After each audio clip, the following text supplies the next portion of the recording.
Have you ever noticed how being broke doesn't just cost you money, it costs you brain space? Like, you're standing in the grocery store doing that little calculator dance in your head. You're at the gas pump hoping your card goes through. Your car makes one weird sound and suddenly your whole week is ruined. You check your bank account before buying something that costs $12, and technically you're surviving, but everything feels fragile. Like one flat tire, one urgent care visit, one trip home for a family emergency, and the whole thing falls apart.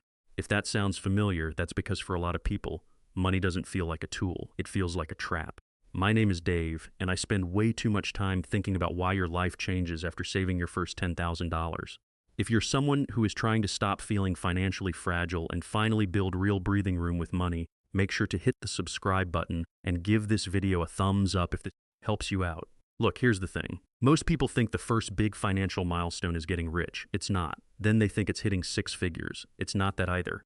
And a lot of people assume $10,000 is just some cute round number people throw around online because it sounds responsible. But here's what most people don't realize. Your first $10,000 is the point where money starts changing from something that is constantly happening to you into something you can actually start.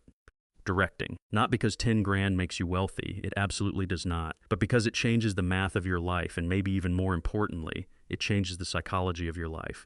And those two things together, that's where the real shift happens. Because before that point, every expense feels personal. Every setback feels like proof you're failing. Every bill feels urgent. Every job feels harder to leave. Every bad financial decision feels expensive because you don't have any margin. But after that point, even if your income hasn't changed that much, something weird starts happening. You breathe differently. You think longer term. You panic less.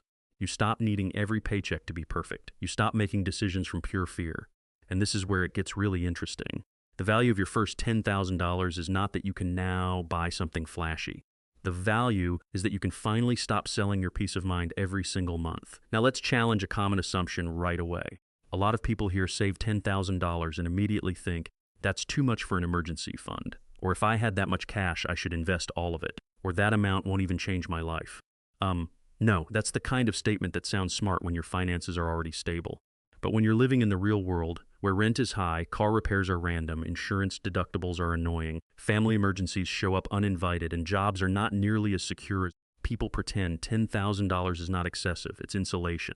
According to the Federal Reserve Survey of Household Economics and Decision-Making, 63% of adults said they would cover a $400 emergency expense using cash or its equivalent, which means a huge chunk of people still do not have comfortable room for even a relatively small financial hit. And that number matters because $400 is not even a real modern disaster. That's not your transmission, that's not a dental bill, that's not an emergency flight, that's barely one annoying adult problem. So when people shrug at $10,000, what they're really saying is they're underestimating how expensive instability is. Let's make this concrete. Imagine two people. Person A has $300 in checking and no savings. Person B has the same job, same rent, same life, but also has $10,000 saved. Now both people get hit with a $2,200 car repair. For person A, that repair becomes a credit card balance, interest, stress, maybe late fees somewhere else, maybe overdraft risk, maybe missed work, maybe borrowing from family, maybe shame. For person B, it's just a car repair, same expense, completely different life experience. That's the first lesson. The amount didn't just change the bank balance. It changed the meaning of the problem. And once money stops turning every inconvenience into a crisis, your entire life begins to feel different. Let's talk numbers. Because the psychology matters, yes, but the math is what gives the psychology something solid to stand on. The Bureau of Labor Statistics reported that in 2024, average annual expenditures for all consumer units were $78,535, and housing and transportation accounted for 50% of household spending. So right away, you can see the problem. Most people's two biggest categories are the exact categories that are hardest to control quickly: rent or mortgage, car payment, gas, insurance, repairs, commuting. In other words, when life goes sideways, your biggest expenses don't politely pause while you figure it out. That's why tiny savings goals, while better than nothing, often don't create a meaningful feeling of safety. If your monthly spending is, let's say, $3,500, then $500 saved is not security. That's a speed bump. $1,000 saved is helpful, but fragile. $2,000 saved means you can survive one bad week. $10,000 saved means you now have almost 3 months of core expenses covered if you slash things down. That is a radically different situation. Let's do another example. Say your bare bones monthly survival budget looks like this. Rent, $1,400. Utilities, phone, internet, $250. Food, $450. Transportation, $500. Insurance, subscriptions, Miss C, $400. That's $3,000 a month. With $1,000 saved, you've bought yourself about 10 days of life. $3,000 saved, you've bought yourself 1 month. $10,000 saved, you've bought yourself more than 3 months.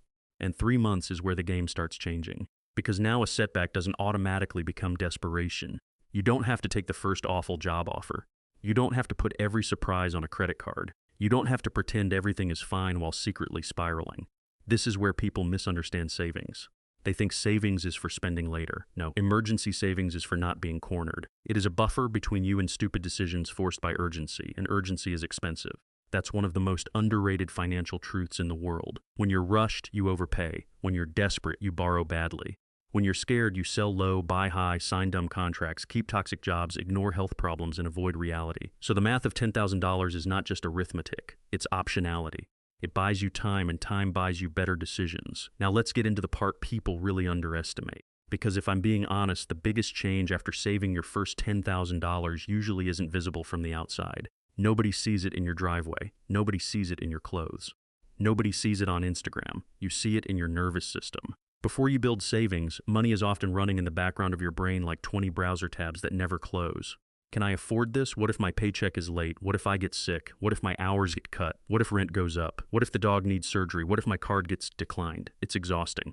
And here's what most people don't realize. When your brain is constantly using energy to manage financial threat, it becomes way harder to make calm, rational, long-term decisions. You procrastinate. You avoid checking accounts. You spend emotionally because you're tired. You say, I deserve this, when what you really mean is, I need relief. That's not because you're stupid. It's because scarcity changes behavior. Scarcity narrows your focus. It forces attention onto whatever feels urgent right now. And when every dollar feels like an emergency, the future starts feeling abstract. That's why someone can genuinely want to save money and still keep sabotaging themselves. Because the emotional brain says solve today, and saving says protect next month. Those are two very different instructions. But once you cross that first $10,000, your brain starts receiving a different signal. Not everything is solved. Not you're rich now. Just okay. We are not one random Tuesday away from disaster. That one shift changes behavior in ways that are easy to miss. You stop doom scrolling your bank app. You stop feeling guilty every time you buy groceries. You stop thinking a setback means you've gone backwards permanently. You start believing you can actually build, and belief matters. Because no one sticks with a financial plan for long if they secretly think it won't work for them. Let me give you a simple story. Imagine two hikers walking through the same mountain trail. One has no water, no map, no extra food, and no jacket. The other has a backpack with supplies. Now here's the weird part. For the first couple miles, they might look exactly the same speed, same trail, same weather. But the second something goes wrong, weather turns, path gets confusing, someone twists an ankle, the person with the backpack is no longer just slightly more prepared. They are in a completely different reality. That's what your first $10,000 is. It's the backpack. It doesn't remove the mountain. It doesn't remove the distance. It doesn't guarantee success. But it changes how exposed you are. And a lot of people are walking around financially with no backpack, telling themselves they're fine because nothing bad happened this week. That is not stability. That is luck with a deadline. Slightly harsh, maybe, but true. Because when you have no savings, your life can look normal right up until the exact moment it doesn't. And then suddenly every decision is reactive. That's why I get a little frustrated when people obsess over investing before they've built any cash cushion. Look, investing matters a lot. But if every non-routine expense is going back onto a credit card, then your financial system has a leak in the foundation. Telling someone in that position to focus only on returns is like giving a stock tip to somebody whose roof is on fire. Wrong priority. This is another huge one. When you have no cash reserves, your job owns more of your life than you probably realize. Because you can't really say no, you can't really push back, you can't really leave. You can't really negotiate from strength. Even if you hate the schedule, the boss, the pay, the disrespect, if missing one paycheck would wreck your life, then you're not making career decisions. You're making survival decisions. That's why your first $10,000 is not just a savings milestone, it's a power milestone. Let's say your take-home pay is $4,200 a month, and your bare minimum expenses are $3,100. With no savings, losing your job means panic almost immediately.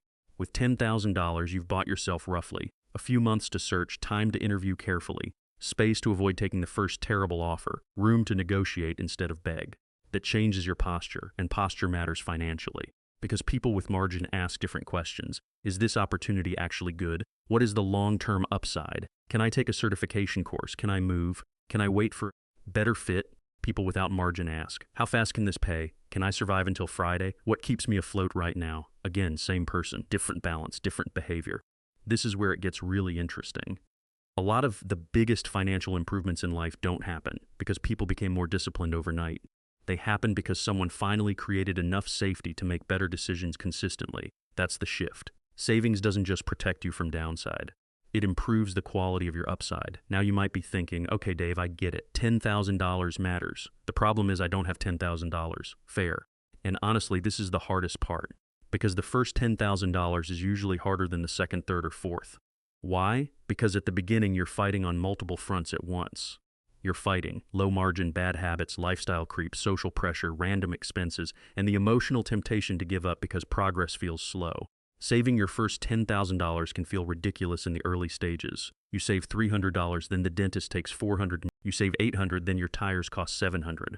You get to $1,500, then your deductible shows up with a steel chair and hits you in the face. And that's the moment many people say, see, saving doesn't work. No, that's exactly what savings is for. If the money got used for a real emergency and prevented debt, that was not failure. That was the system working. The problem is people emotionally count any dip in savings as losing. But financially, there is a huge difference between paying $900 cash from savings and putting $900 on a credit card at 24% interest while also destroying next month's budget. One is interruption, the other is compounding damage, and a lot of people quit because they think building savings should look clean. It won't. It's messy. It's more like filling a bucket with a leak in it, then slowly patching the holes as you go. At first, you think your problem is I need more water. Eventually, you realize half the battle is I need fewer leaks. That means yes, income matters. But so do subscriptions you forgot about, convenient spending, food delivery, keeping too much car for your income, carrying balances, upgrading your lifestyle every time you get a raise. The first $10,000 usually comes from a combination of three things. 1, spending less than feels emotionally normal. 2, earning a little more than you used to. 3, and staying focused long enough for it to stack. Not sexy, just effective. If you want to reach this milestone faster, stop treating savings like leftover money. That is one of the biggest traps in personal finance. Because if your plan is, I'll save whatever is left at the end of the month, what you are really saying is, I will prioritize every other impulse first and give my future whatever survives. Fails for almost everyone. Savings has to become a bill, not because that sounds disciplined and cool, because it's practical. If you decide that every paycheck automatically sends $100 or $250 or $400 into savings before you start improvising the rest, you turn saving from a moral struggle into a mechanical process, and mechanical beats motivational almost every time. Let's say you save $100 a week to $5,200 a year, $150 a week to $7,800 a year, $200 a week to $10,400 a year. Because a lot of people here save $10,000 and think of it as one giant impossible mountain, but $200 a week is a very different mental frame. Still hard for many people, yes, but no longer abstract. And if $200 a week is impossible right now, okay, start lower. Maybe cut one recurring expense, redirect one raise, sell one thing a week for 2 months, use tax refunds and bonuses strategically, pick up one extra shift, funnel every side income. Dollar into the fund. The point is not perfection. The point is momentum. Because once the number starts moving, identity starts moving. You stop being someone who's bad with money. You become someone building a financial cushion. That identity shift is massive. Now, if you do hit this milestone, there's another trap waiting for you, and it's this. You finally save 10 grand and immediately start looking for permission to spend it on a nicer vacation, a watch, a sofa upgrade, a small car upgrade, something to reward yourself because you've been good. And look, I'm not anti-enjoying your money, but the reason this milestone changes your life is because of what it does for you while it stays there. It's like oxygen in a scuba tank. The benefit is not cashing it out for something shiny. The benefit is that it keeps you alive and calm underwater. That's why your first $10,000 should usually sit in a boring, accessible place doing a boring, important job. Not all of it forever. Not for every person in every situation. But for a lot of people, this is the first real layer of stability they have ever built. Do not casually destroy that layer because you're tired of being responsible for 5 minutes. Here's a better sequence. 1. Build the first $10,000. 2. Protect it. 3. Then decide what your next dollars do. More emergency savings, high-interest debt payoff, retirement investing, sinking funds for known expenses, maybe future investing goals. That order is boring. It is also the order that prevents financial whiplash. So if you want your life to change after saving your first $10,000, here are the steps I'd actually recommend. Step 1. Define your real survival number, not your ideal lifestyle, not your fun month number, your survival number. Ask, if income dropped tomorrow, what would I absolutely need each month to stay afloat? Write down housing, food, transportation, insurance, minimum debt payments, utilities, essential phone, and internet. That number tells you what $10,000 actually means in your life. Step 2. Open a separate savings account. If your emergency money sits in checking next to Taco Money and Impulse Amazon Money, you are making this too hard. Create friction. Easy enough to access in a real emergency, not easy enough to casually raid. Step 3. Automate every paycheck, even if it's small, $50, $100, $150, whatever works. Because a small automatic system beats a big emotional promise. Step 4. Build a leak list. For the next 30 days, track every expense that makes you say, wait, why did I spend that? Not to shame yourself, to find patterns. Most people do not have one giant problem. They have 15 tiny leaks. Step 5. Tax refund, bonus, cash gift, side hustle money. Decide in advance what percentage goes to the $10,000 goal. If you wait until the money lands, your brain will spend it before your plan can speak. Step 6. Separate emergencies from conveniences. A car repair is an emergency. Concert tickets are not self-care. A surprise prescription is an emergency. A random home decor spree because you had a hard week is not. That sounds obvious, but people blur those lines constantly. Step 7. Celebrate progress without spending the progress. This one matters. At $1,000, celebrate. At $2,500, it's celebrate. At $5,000, definitely celebrate. But celebrate with something that doesn't erase the win. Go for a nice walk. Cook a favorite meal. Tell someone. Take the screenshot. Do not reward saving by unsaving. At the end of the day, your first $10,000 changes your life because it changes your relationship with uncertainty. Life is always uncertain. That part never goes away. Cars break, people get sick, jobs change, plans fall apart, prices go up, stuff happens. But when you have no savings, uncertainty feels like a threat. When you have savings, uncertainty becomes something you can absorb. That is a completely different way to live. You sleep better, you argue less, you think more clearly, you tolerate less nonsense. You recover faster, you start planning instead of just reacting. And no, $10,000 doesn't solve every problem. It doesn't fix low wages. It doesn't erase debt by magic. It doesn't make inflation disappear. It doesn't guarantee wealth. But it does something incredibly powerful. It gives you proof. Proof that you can delay gratification. Proof that you can build something. Proof that emergencies don't automatically have to become debt. Proof that you are not as powerless as you used to feel. And once you believe that, really believe it, you stop seeing money as this chaotic force that rules your life. You start seeing it as a system you can learn to manage. That's the real transformation. Not the number itself. The identity that comes with earning the number. You become someone with margin, and margin changes everything. So, look, if you're at $73, keep going. If you're at $800, keep going. If you're at $2,300, keep going. If you had savings in life punched you in the face and now you're rebuilding from scratch, keep going. Because the first $10,000 is not just money in an account. It is space, it is time, it is power, it is stability, it is proof. And for a lot of people, it is the exact moment adult life starts feeling a little less like drowning and a little more like steering. That's why this milestone matters. Not because it makes you rich, because it makes you resilient. If this video helped you think differently about money, hit the subscribe button, give this video a thumbs up,